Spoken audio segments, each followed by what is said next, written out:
to Premiere, hang out to chill out. James Radio, सुनियो सुनियो, James Radio, सुनियो सुनियो। मोतियाबिंद क्या है? मोतियाबिंद या कैटरैक्ट आंखों के लेंस का धुंधला होना है। जब आंखों के लेंस पर धुआं या धुंध की परत जम जाती है तो नज़र कमज़ोर हो जाती है और व्यक्ति को दिखने में कठिनाई होती है। ये समस्या खासकर बुजुर्गों में आम होती है। मोतियाबिंद के कारण कई बुजुर्गों को अपनी सामान्य गतिविधियों जैसे पढ़ाई, टीवी देखना, सड़क पर चलना या छोटे मोटे काम करने में कठिनाई होती है। अब सवाल ये है कि मोतियाबिंद का इलाज कैसे किया जाता है। इसका इलाज आमतौर पर सर्जरी से होता है, जिसमें मोतियाबिंद में प्रभावित लेंस को हटाकर एक नया लेंस लगाया जाता है। यह एक आसान और सुरक्षित प्रक्रिया है जिसे आजकल बहुत ही प्रभावी तरीके से किया जाता है। आयुष्मान भारत योजना की भूमिका। आयुष्मान भारत योजना, जिसे प्रधानमंत्री जन आरोग्य योजना भी कहा जाता है, भारत सरकार की एक अहम स्वास्थ्य योजना है। इस योजना के तहत सरकार गरीब और वंचित वर्ग के लोगों को स्वास्थ्य सेवाओं की सुविधा देती है। इस योजना के अंतर्गत लगभग 10 करोड़ परिवारों के स्वास्थ्य बीमा कवर मिलते हैं।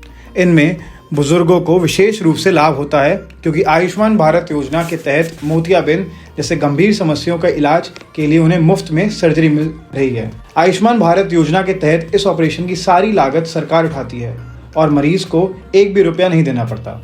इस योजना के जरिए देश भर के सरकारी अस्पतालों और नर्सिंग होम्स में मोतियाबिंद ऑपरेशन करवाए जा रहे हैं। अब सवाल ये उठता है कि इस योजना का लाभ कैसे लिया जाए। अगर आप या आपके परिवार में कोई बुजुर्ग व्यक्ति मोतियाबिंद से पीड़ित है तो वह इस योजना का लाभ उठा सकता है। इसके लिए सबसे पहले यह जरूरी है कि वह आयुष्मान भारत योजना के तहत रजिस्टर्ड हो।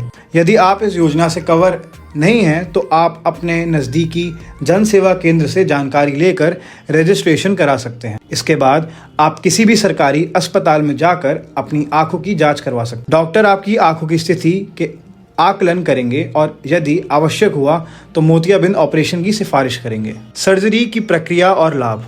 मोतियाबिंद ऑपरेशन एक बहुत ही सामान्य और सुरक्षित प्रक्रिया है।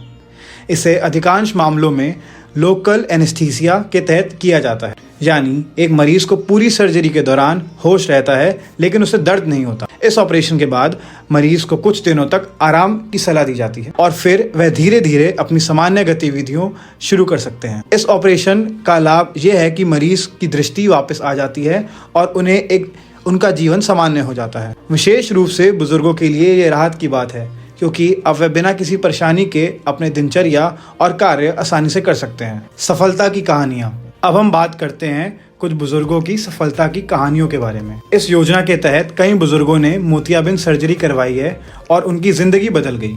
यहाँ आप कुछ वास्तविक या प्रेरणादायक उदाहरण दे सकते हैं कि कैसे बुजुर्गों ने इस ऑपरेशन के बाद अपनी जीवन शैली में बदलाव महसूस किया। उदाहरण के तौर पर एक बुजुर्ग ने इस ऑपरेशन के बाद अपनी आंखों की दृष्टि वापस पाई और अब वह पहले की तरह अपनी रसोई में काम करने, किताबें पढ़ने और अपने पोते पोतियों के साथ समय बिता रहे हैं। तो दोस्तों, ये थी हमारी आज की चर्चा आयुष्मान भारत योजना के तहत बुजुर्गों के लिए मुफ्त मोतियाबिंद सर्जरी के बारे में। यदि आप या आपके परिवार में कोई इस समस्या से जूझ रहा है तो इस योजना का लाभ जरूर उठाएं और अपनी जिंदगी को फिर से रोशन करें। आप सुन रहे हैं जिम्स रेडियो 96.9 और हम चाहते हैं कि हर बुजुर्ग को अपनी नई रोशनी मिले क्योंकि उनकी आंखों का स्वास्थ्य बहुत महत्वपूर्ण है।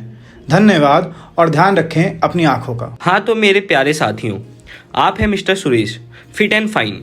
सुरेश जी हमें भी फिट एंड फाइन रहने की सलाह देने आए हैं। नमस्कार भरत और साथियों।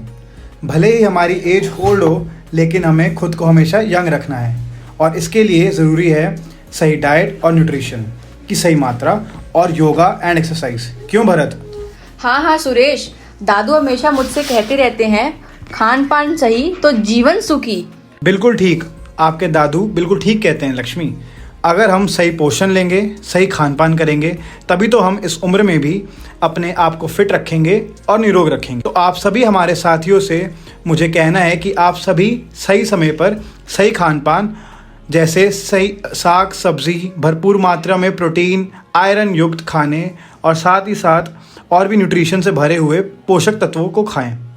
जैसे आज मैंने भरत से कहा था सुबह के नाश्ते में अंकुरित मूंग, सोया बड़ी, पोहा, गाजर का हलवा, ये सारी चीज़ें बनाएं। आप अपने खाने को हमेशा तिरंगा रखें, यानी हरा, ऑरेंज और व्हाइट। क्या समझे? बहुत बढ़िया सुरेश जी, बात तो आपकी बिल्कुल सही है, लेकिन सबके पास इतनी सुविधा तो सबके घरों नहीं होती ना। सबके घर वाले इतना ख्याल तो रखते हैं, और हमारे ग्रुप में कई हमारे साथी आर्थिक रूप से इतने संपन्न भी नहीं कि पोषक और संतुलित आहार ले सकें, तो उनके लिए क्या? अरे सुखी, दादू इसके लिए तो है। वरिष्ठ नागरिकों के लिए पोषण अभियान केंद्र सरकार के सामाजिक न्याय और अधिकारिता मंत्रालय द्वारा चलाया जाता है। यह मंत्रालय वरिष्ठ नागरिकों के कल्याण के लिए कई कार्यक्रम चलाता है, जिनमें से एक integrated programme for older persons है। यह कार्यक्रम वरिष्ठ नागरिकों को पौष्टिक आहार, स्वास्थ्य सेवाएं और अन्य सुविधाएं प्रदान करने के लिए चलाया जाता है। वरिष्ठ नागरिकों के पोषण और आहार आवश्यकताओं को पूरा करने के लिए कुछ विशेष व्यवस्थाएं हैं, खासकर उनके लिए जो आर्थिक रूप से कमजोर और निर्बल हैं। इस योजना का मुख्य उद्देश्य वरिष्ठ नागरिकों के स्वास्थ्य और पोषण स्तर को सुधारना है, ताकि उनके जीवन की गुणवत्ता बढ़ाई जा सके। इसके लिए सरकार ने पोषण अभियान का संचालन किया है। जब हम बूढ़े होने लगते हैं तो हमारे शरीर में पोषक तत्वों की कमी हो जाती है, और पोषण तत्वों की कमी की वजह से हम जैसे बुजुर्गों को रोग प्रतिरोधक क्षमता कम होती है, और इस वजह से कई बीमारियां हमें घेर लेती हैं। इसलिए तो आज मैंने सुरेश को बुलाया है।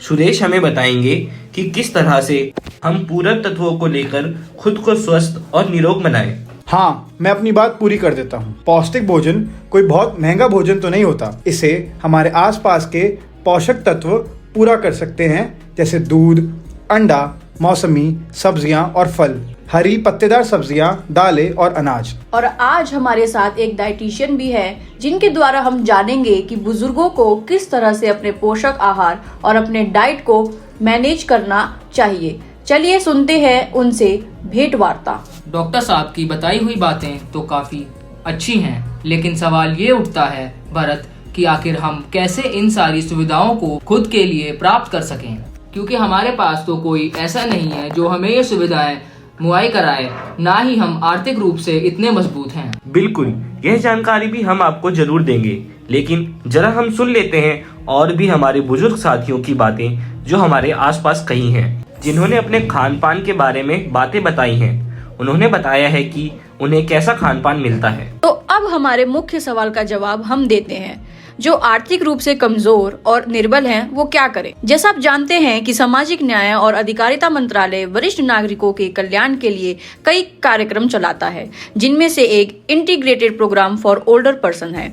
यह कार्यक्रम वरिष्ठ नागरिकों को पौष्टिक आहार, स्वास्थ्य सेवाएं और अन्य सुविधाएं प्रदान करने के लिए चलाया जाता है। वरिष्ठ नागरिकों को पोषण और आहार आवश्यकताओं को पूरा करने के लिए विशेष व्यवस्थाएं की गई हैं। पोषण अभियान का उद्देश्य बुजुर्गों में पोषण की कमी को दूर करना है, विशेष रूप से ग्रामीण क्षेत्रों में जहां बुजुर्गों का पोषण स्तर निम्न पाया गया है। अध्ययन से पता चला कि कम पोषण के कारण बुजुर्गों की रोग प्रतिरोधक क्षमता कम होती है। ऐसे अभियान का उद्देश्य निर्बल बुजुर्गों को प्रतिदिन एक पौष्टिक भोजन प्रदान करना है, जिससे उनकी जीवन में गुणवत्ता की वृद्धि हो सके। जी हाँ साथियों, लक्ष्मी ने बिल्कुल सही कहा। इसके अलावा संतुलित आहार की व्यवस्था भी है।